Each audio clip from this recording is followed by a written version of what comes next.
I was hit by a car when I was 14. I had a broken leg from hip to toe in the old plaster cast days, and I got a small settlement from it. I didn't come from any money. My dad was a truck driver, my mom was a technician at a hospital, but they had the foresight to invest it. And I saw what a small amount of money could do, and it put me through school, put me through a first house, and understanding the value of what that could do really drove me to say I could change anybody and everybody's life for the better by helping them understand the power of compounding of money and the power of putting a strategic plan together.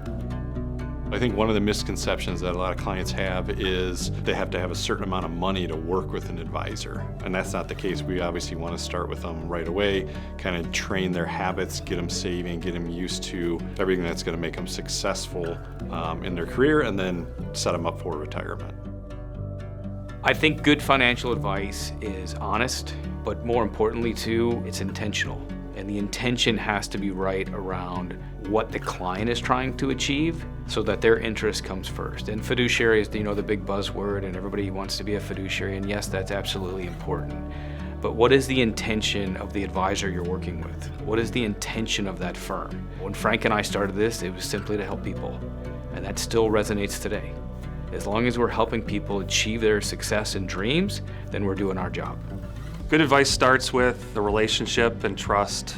From that foundation, you get into their real problems. Financial planning is math and investments, but it's also the relationship in real life, the human component of it.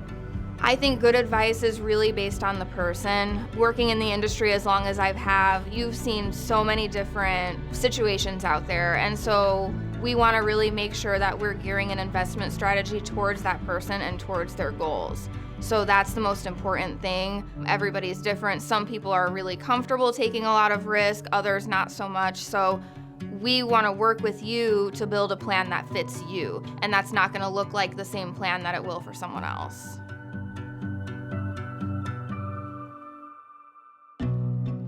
So the team's grown over the years. It was just Frank and I when I started, and now we're closing in on 20 team members, and we use that phrase often. We want to be better, not bigger. We want to offer more value, we want to offer more services, and be that bigger resource from a client standpoint. We do things differently here at S&D. Our biggest word here is culture and maintaining that, and the way we maintain that is through our clients. I fell in love with the team and exactly what Brett and Frank had created as partners.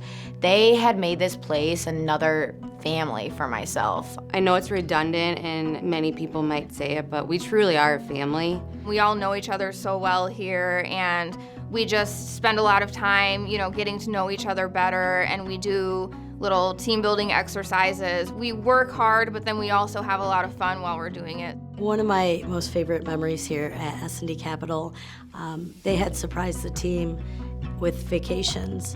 They went to our spouses and asked where we wanted to go. So they scheduled trips for everybody. It was very thoughtful. And working with them, you give your best and you do your all because they deserve that, and so do our clients.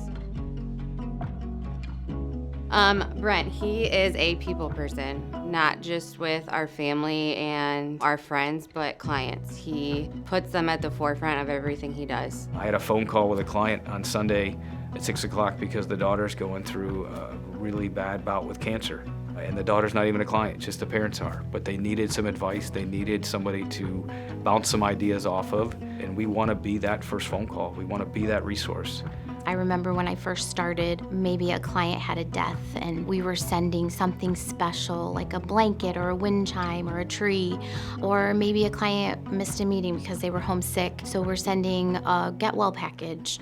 It was S&D's attention to detail, really connecting with them, knowing their family and what they're going through.